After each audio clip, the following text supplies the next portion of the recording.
저희 모두에게 평온한 일상이 회복되길 구하며 신묵의 기도를 드리면서 예배를 시작하겠습니다.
찬송 456장 부르겠습니다. 주와 같이 길 가는 것.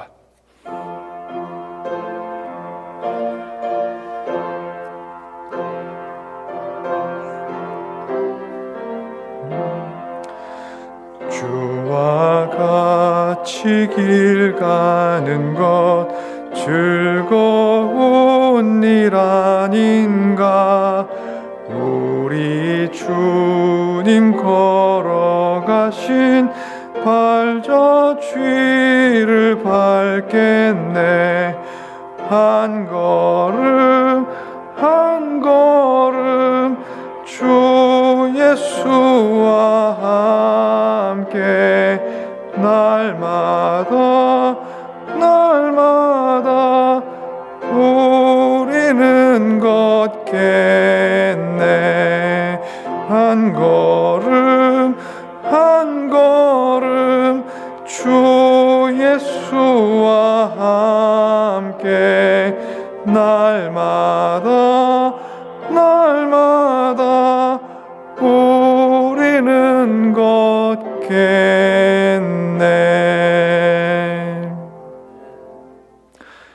함께 드리는 기도, 갖고 계시는 예문, 저희 함께 이 기도로 기도 올리겠습니다.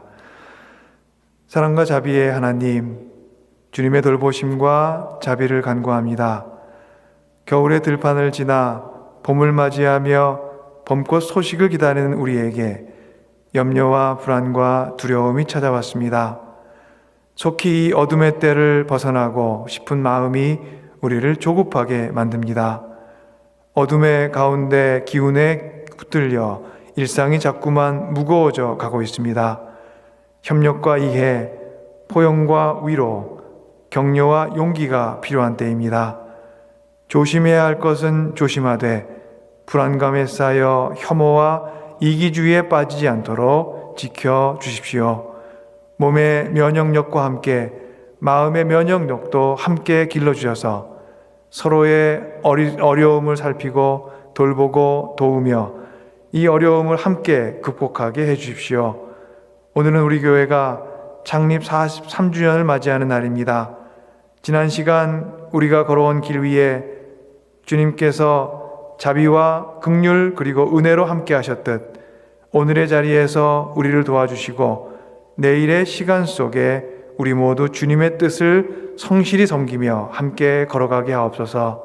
오늘 우리가 예배드리는 모든 자리 위에 주님의 은총 부어주셔서 성령의 임재를 함께 느끼며 그리스도의 구원의 사랑으로 주님의 세상을 돌보게 하옵소서. 예수님의 이름으로 기도드립니다. 아멘. 저희가 함께 묵상할 말씀은 요한복음 4장 7절로부터 27절까지의 말씀입니다. 한 사마리아 여자가 물을 기르러 왔다. 예수께서 그 여자에게 마실 물을 좀 달라고 말씀하셨다. 제자들은 먹을 것을 사러 동네에 들어가서 그 자리에 없었다. 사마리아 여자가 예수께 말하였다. 선생님은 유대 사람인데 어떻게 사마리아 여자인 나에게 물을 달라고 하십니까? 유대 사람은 사마리아 사람과 상종하지 않기 때문이다. 예수께서 그 여자에게 대답하셨다. 내가 하나님의 선물을 알고 또 너에게 물을 달라는 사람이 누구인지를 알았더라면 도리어 내가 그에게 청하였을 것이고 그는 너에게 생수를 주었을 것이다. 여자가 말하였다. 선생님에게는 두레박도 없고 이 우물은 깊은데 선생님은 어디에서 생수를 구하신다는 말입니까? 선생님이 우리 조상 야곱보다 더 위대하신 분이라는 말입니까? 그는 우리에게 이 우물을 주었고 그와 그 자녀들과 그 가축까지 다 이 우물의 물을 마셨습니다. 예수께서 말씀하셨다. 이 물을 마시는 사람은 다시 목마를 것이다. 그러나 내가 주는 물을 마시는 사람은 영원히 목마르지 아니할 것이다. 내가 주는 물은 그 사람 속에서 영생에 이르게 하는 샘물이 될 것이다. 그 여자가 말하였다.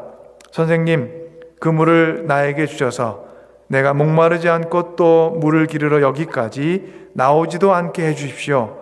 예수께서 그 여자에게 말씀하셨다. 가서 내 남편을 불러오너라. 그 여자가 대답하였다. 나에게는 남편이 없습니다. 예수께서 여자에게 말씀하셨다. 남편이 없다고 한 말이 옳다. 너에게는 남편이 5이나 있었고 지금같이 살고 있는 남자도 내 남편이 아니니 바로 말하였다. 여자가 말하였다. 선생님, 내가 보니 선생님은 예언자이십니다. 우리 조상은 이 산에서 예배를 드렸는데 선생님네 사람들은 예배 드려야 할 곳이 예루살렘에 있다고 합니다. 예수께서 말씀하셨다. 여자여, 내 말을 믿어라. 너희가 아버지께 이 산에서 예배를 드려야 한다거나 예루살렘에서 예배를 드려야 한다거나 하지 않을 때가 올 것이다. 너희는 너희가 알지 못하는 것을 예배하고 우리는 우리가 아는 분을 예배한다. 구원은 유대 사람들에게서 나기 때문이다. 참되게 예배를 드리는 사람들이 영과 진리로 아버지께 예배를 드릴 때가 온다. 지금이 바로 그때이다. 아버지께서는 이렇게 예배를 드리는 사람들을 찾으신다. 하나님은 영이시다. 그러므로 하나님께 예배를 드리는 사람은 영과 진리로 예배를 드려야 한다. 여자가 예수께 말했다. 나는 그리스도라고 하는 메시아가 오는 것을 압니다. 그가 오시면 우리에게 모든 것을 알려주실 것입니다. 예수께서 말씀하셨다. 너에게 말하고 있는 내가 그다. 이때 제자들이 돌아와서 예수께서 그 여자와 말씀을 나누는 것을 보고 놀랐다. 그러나 예수께 웬일이십니까? 하거나 어찌하여 이 여자와 말씀을 나누고 계십니까? 하고 묻는 사람이 한 사람도 없었다. 우리 모두에게 주시는 하나님의 말씀입니다.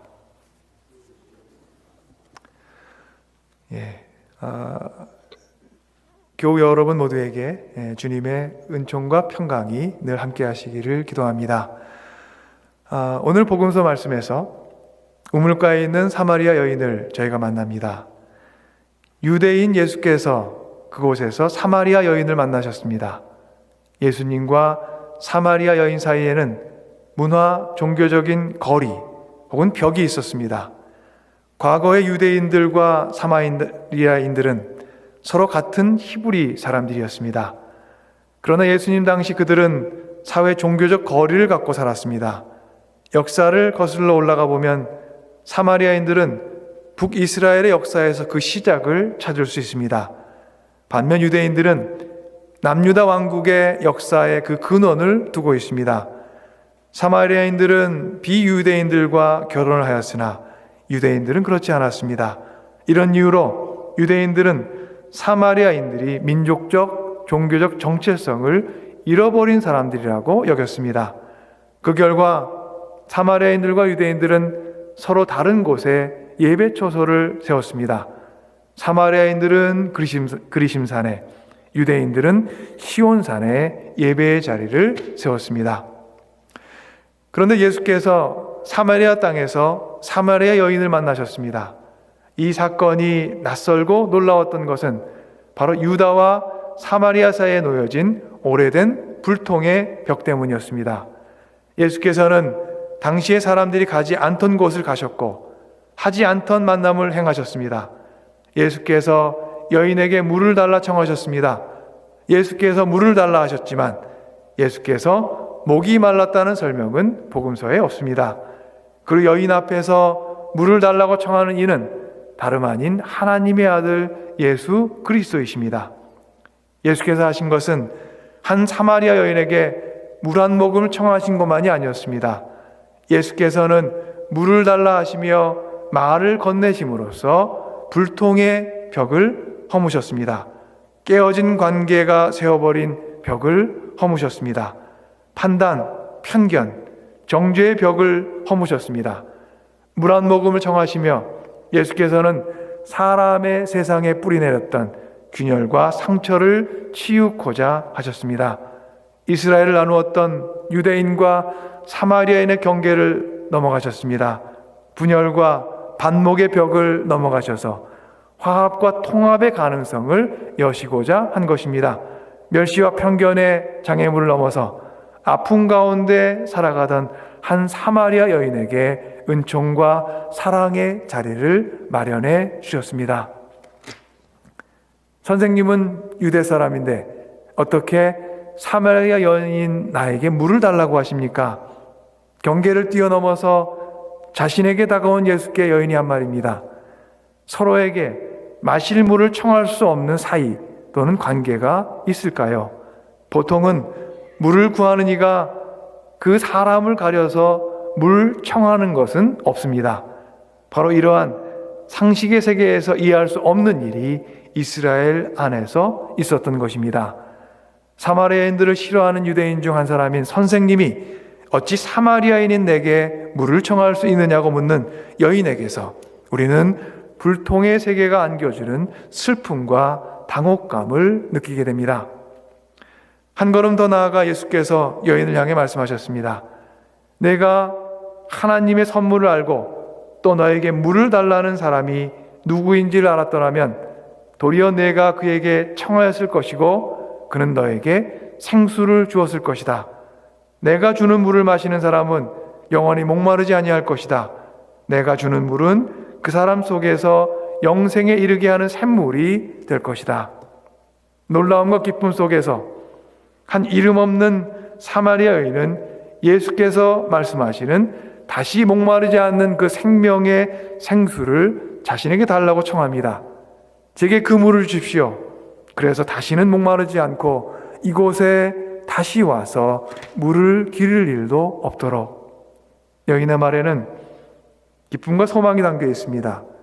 영생의 생수를 얻을 소망으로 마음이 설레이고 기뻤을 것입니다. 그런데 그와 함께 여인의 요청에는 지금까지 살아온 삶의 고단한 흔적과 아픔이 고스란히 담겨 있습니다. 다시는 목마르지 않을 생수를 얻어 이 우물에 또다시 따가운 시선을 견디며 물을 기르러 오는 일이 없었으면 좋겠습니다. 여인의 말에는 이런 의미가 담겨 있는 것은 아니었을까요? 우물가에서 영원히 목마르지 않을 생수의 약속을 사마리아 여인에게 주시며 예수께서는 오랜 동안 이스라엘 공동체를 묶어왔던 분열과 반목을 치유하시기 원했습니다. 이스라엘은 오랜 동안 나뉘어 있었습니다. 누가 옳은 길을 걷고 있는지에 관해 다른 이해를 갖고 갈등을 겪어왔습니다. 유대인인지 사마리아인인지 누가 옳은지 어디에 성전을 세우고 있는 것이 맞는지 그리심산인지 시온산인지 이러한 갈등과 분열의 역사 위에 예수님께서는 새로운 영적 기준을 제시하십니다. 여인이 예수께 물었습니다. 우리의 조상은 이 산에서 예배를 드렸는데 선생님의 사람들은 예배드려야 할 곳이 예루살렘이 있다고 말합니다. 예수께서 그에게 답하십니다. 너희가 아버지께 이 산에서 예배를 드려야 한다거나 예루살렘에서 예배를 드려야 한다거나 하지 않을 때가 올 것이다. 참되게 예배드린 사람들이 영과 진리로 아버지께 예배드릴 때가 온다. 지금이 바로 그때이다. 아버지께서는 이렇게 예배를 드리는 사람들을 찾으신다. 하나님은 영이시다. 그러므로 하나님께 예배드리는 사람은 영과 진리로 예배를 드려야 한다. 예수님의 대답을 바꿔 말하면 이렇습니다. 신령과 진정으로 예배드리는 사람은 장소를 놓고 다툴 필요가 없다. 그리심산도 좋고 시온산도 좋다. 예배하는 그 마음과 영혼이 중요한 것이다. 하나님께서는 인종, 정통, 장소, 형식을 초월해서 계십니다.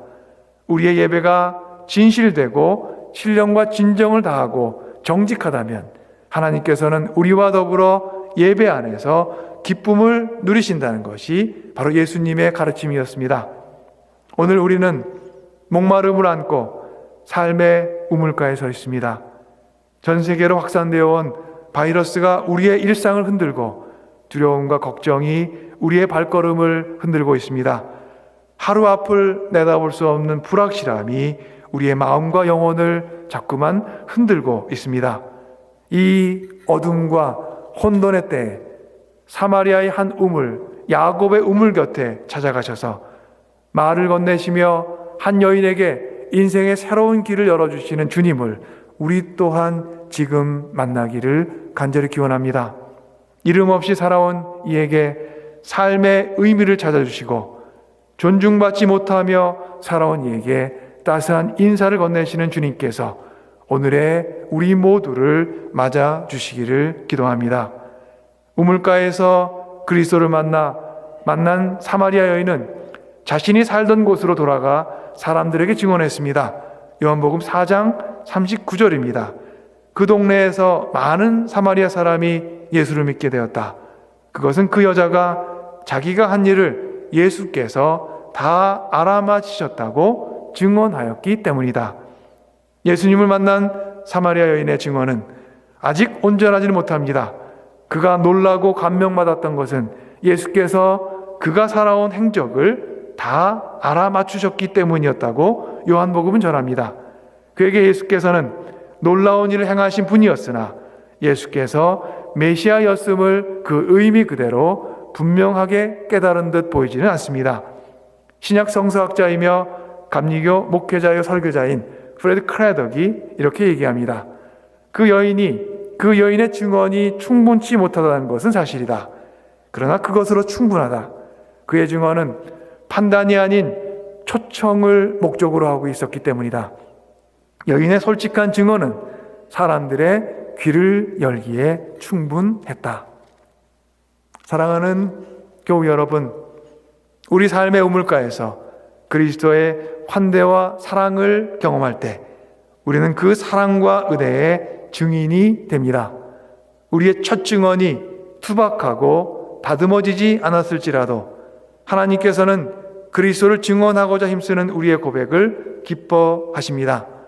우리의 모습을 언제나 있는 그대로 받아주신 하나님께서 오늘 생의 우물가에서 허기지고 목마르고 치유와 용기를 구하는 우리 모두에게 긍휼과 자비와 돌보심으로 늘 언제나 함께 하시기를 간절히 기원합니다.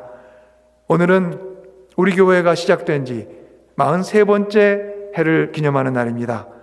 우리가 비록 각자의 처소에서 따로 예배를 드리고 있으나 한 성령 안에서 우리를 묶어주시는 하나님의 은총이 교우 여러분 모두에게 함께 하시기를 기도합니다. 예수께서 우리 모두에게 말씀하십니다. 참되게 예배드리는 사람들이 영과 진리로 아버지께 예배를 드릴 때가 온다. 지금이 바로 그때이다. 아버지께서는 이렇게 예배를 드리는 사람을 찾으신다. 참되게 예배드리는 자가 되어 주님이 찾으시는 바로 그 사람으로 살아가는 여러분들 되시기를 축원합니다. 영과 진리로 예배하는 자가 되어 그리스도의 십자가와 부활의 은총과 사랑을 고백하고 증언하는 증인으로 매일매일 커 나가기를 기원합니다. 특별히 사순절의 때를 지나가고 있습니다. 저에게 이런 신앙의 성숙의 계절이 우리 모두에게 열리기를 간절히 소망합니다. 주님의 자비와 은총과 긍휼이 여러분 모두와 늘 함께 하시기를 빕니다. 아멘.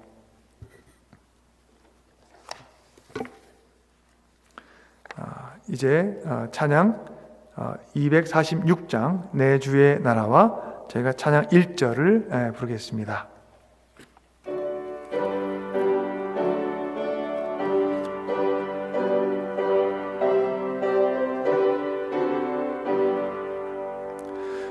내 주의 나라와 주 계신 성전과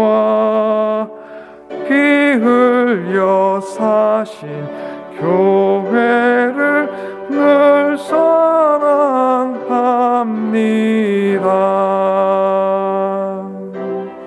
아멘.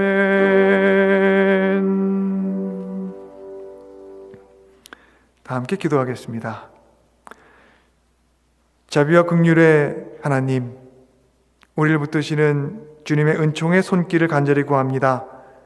이스라엘이 광야길을 걸을 때 위험과 절망으로부터 늘 보호하고 지켜주셨듯 우리의 삶의 자리를 지키고 인도하고 돌보아 주옵소서.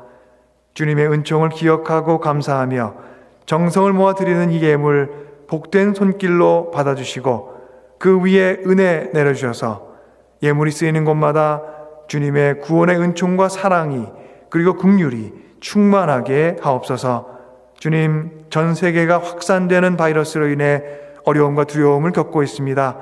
주님의 손으로 세상의 모든 자리를 다듬어 주시고 또한 다독거려 주시고 돌보아 주사 평온한 일상이 우리 모두에게 속히 회복될 수 있도록 주여 도와주옵소서. 예수 그리스도 이름으로 기도드립니다. 아멘. 함께 마지막 찬양 드립니다. 245장 시온성과 같은 교회.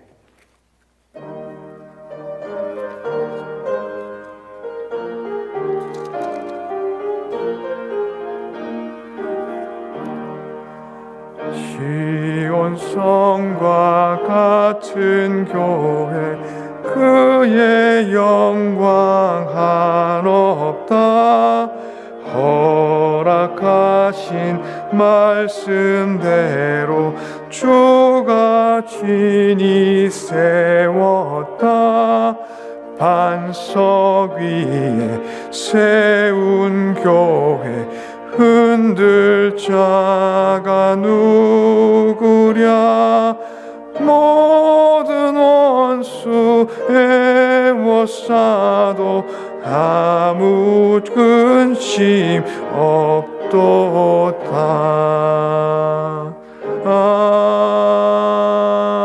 아멘. 함께 기도하겠습니다. 은혜와 사랑으로 우리를 돌보시는 주님, 저희 삶의 처소에서 주님께서 이 한 주간도 우리 모두를 인도하고 돌보시고 지켜주사 저희 삶의 평안과 건강의 은혜 허락하여 주옵소서. 주님, 한 주를 살아가면서 주위에 저희 이웃들을 돌보는 마음과 손길로 살아가기를 소망합니다. 또한 저희 삶에 여러 어려움이 닥쳤지만 주님을 믿고 따르는 소망 가운데 저희가 낙담하지 않고 하루하루를 주님의 은총 속에 살아갈 수 있도록 저희 모든 성도들의 자리자리마다 주님의 손길로 지켜주시고 돌보아 주시고 보호하여 주옵소서. 이제는 우리 주 예수 그리스도의 구원의 은총과 하나님 아버지의 크신 사랑과 성령님의 함께하심과 돌보심과 동행하심이 예배 가운데 그리고 이제 삶의 자리로 돌아가 주님의 은총 가운데 삶을 구하는 모든 이들 위해 이제부터 영원까지 함께 하시기를 간절히 축원하옵나이다. 아멘.